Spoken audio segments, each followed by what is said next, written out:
Liturgia do dia 18 de junho de 2022, sábado da 11ª semana do Tempo Comum. Primeira leitura. Leitura do segundo livro das Crônicas. Depois da morte de Joiada, os chefes de Judá vieram prostrar-se diante do rei Joás, que, atraído por suas lisonjas, se deixou levar por eles. Os chefes de Judá abandonaram o templo do Senhor, o Deus de seus pais, e prestaram culto a troncos sagrados e a imagens esculpidas, atraindo a ira divina sobre Judá e Jerusalém por causa desse crime. O Senhor mandou-lhes profetas para que se convertessem a ele. Porém, por mais que estes protestassem, não lhe queriam dar ouvidos. Então o Espírito de Deus apoderou-se de Zacarias, filho do sacerdote Joiada. E ele apresentou-se ao povo e disse: Assim fala Deus: por que transgredis os preceitos do Senhor? Isto não vos será de nenhum proveito, porque abandonastes o Senhor, ele também vos abandonará. Eles, porém, conspiraram contra Zacarias e mataram-no a pedradas, por ordem do rei, no pátio do templo do Senhor. O rei Joás não se lembrou do bem que Joiada, pai do profeta, lhe tinha feito, e matou o seu filho. Zacarias, ao morrer, disse: Que o Senhor veja e faça justiça. Ao cabo de 1 ano, o exército da Síria marchou contra Joás, invadiu Judá e Jerusalém, massacrou os chefes do povo e enviou toda a presa de guerra ao rei de Damasco. Na verdade, o exército da Síria veio com poucos homens, mas o Senhor entregou nas mãos deles um exército enorme, porque Judá tinha abandonado o Senhor, o Deus de seus pais. Assim, os sírios fizeram justiça contra Joás. Quando eles se retiraram, deixando-o gravemente enfermo, seus homens conspiraram contra ele para vingar o filho do sacerdote Joiada e mataram-no em seu leito. Ele morreu e foi sepultado na cidade de Davi, mas não no sepulcro dos reis. Palavra do Senhor. Graças a Deus. Salmo responsorial é o de número 88. Guardarei eternamente para ele a minha graça, para ele a minha graça, para ele a minha graça. Eu firmei uma aliança com meu servo, meu eleito, e eu fiz um juramento a Davi, meu servidor. Para sempre no teu trono firmarei tua linhagem. De geração em geração garantirei o teu reinado. Guardarei eternamente para ele a minha graça, para ele a minha graça, para ele a minha graça. Guardarei eternamente para ele a minha graça, e com ele firmarei minha aliança indissolúvel, pelos séculos sem fim com conservarei sua descendência e o seu trono tanto tempo quanto os céus há de durar. Guardarei eternamente para ele a minha graça, para ele a minha graça, para ele a minha graça. Se seus filhos porventura abandonarem minha lei e deixarem de andar pelos caminhos da aliança, se pecando violarem minhas justas prescrições, e se não obedecerem aos meus santos mandamentos, guardarei eternamente para ele a minha graça, para ele a minha graça, para ele a minha graça.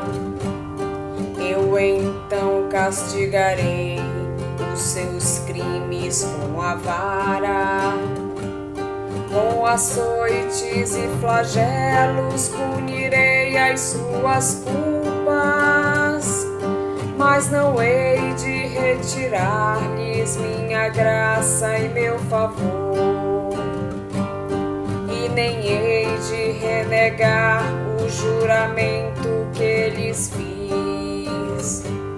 Guardarei eternamente para ele a minha graça, para ele a minha graça, para ele a minha graça.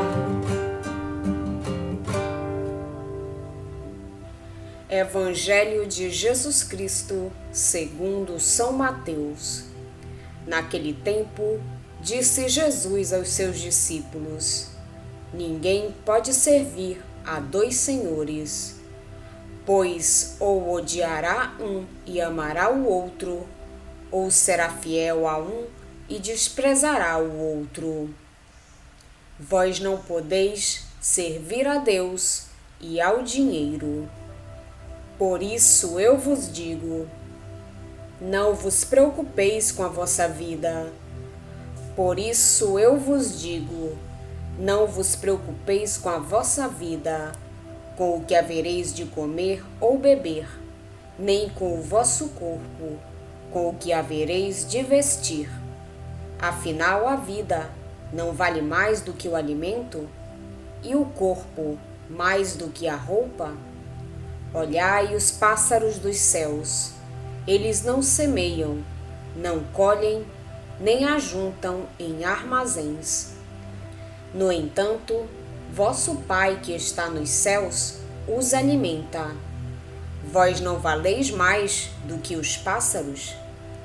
Quem de vós pode prolongar a duração da própria vida só pelo fato de se preocupar com isso?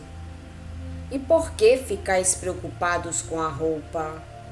Olhai como crescem os lírios do campo. Eles não trabalham, nem fiam. Porém eu vos digo, nem o rei Salomão, em toda a sua glória, jamais se vestiu como um deles. Ora, se Deus veste assim a erva do campo, que hoje existe e amanhã é queimada no forno, não fará ele muito mais por vós, gente de pouca fé?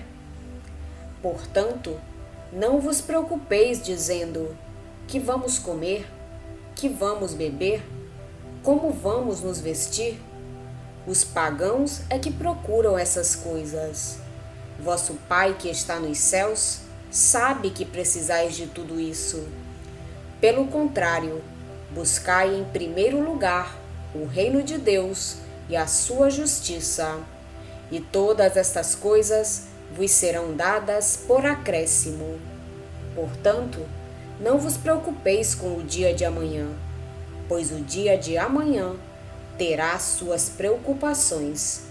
Para cada dia bastam seus próprios problemas. Palavra da salvação.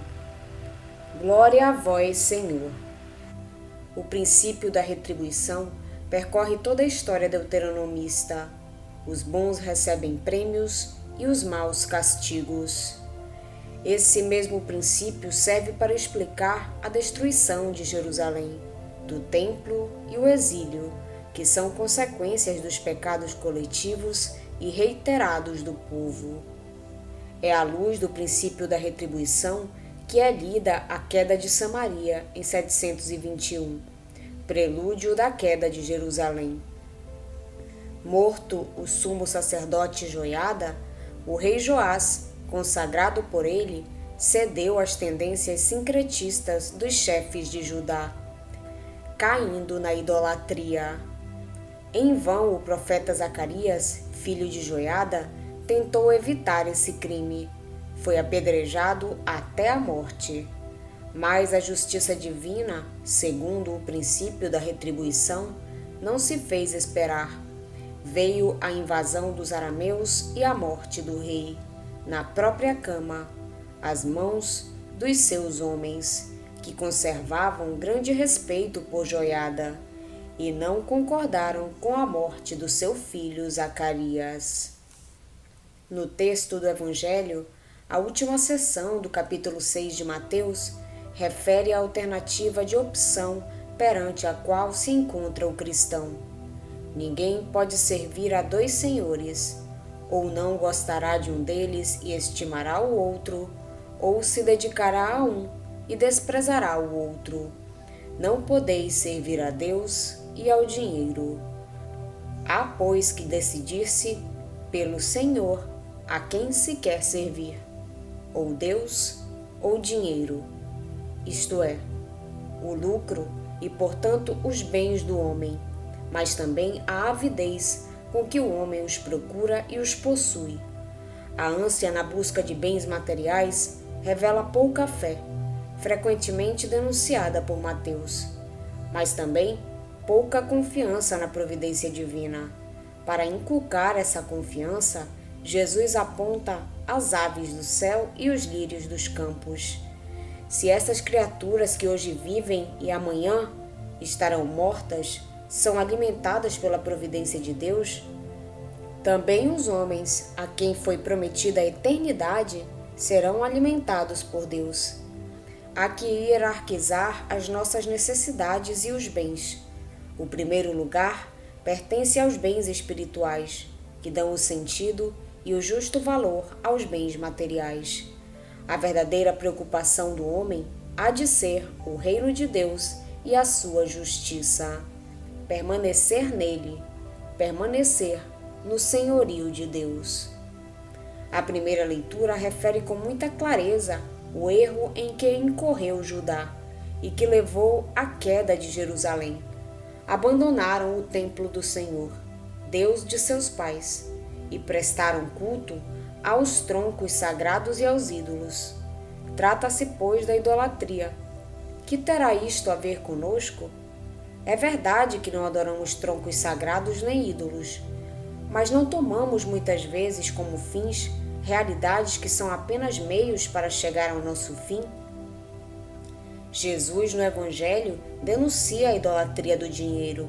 Ninguém pode servir a dois senhores. Ou não gostará de um deles e estimará o outro, ou se dedicará a um e desprezará o outro. Não podeis servir a Deus e ao dinheiro. A idolatria do dinheiro é bastante espontânea. É verdade que não podemos viver sem dinheiro e que devemos trabalhar para ganhá-lo para nós, para a família, para partilhar com os outros. Mas o fim do nosso trabalho não pode ser só ganhar dinheiro.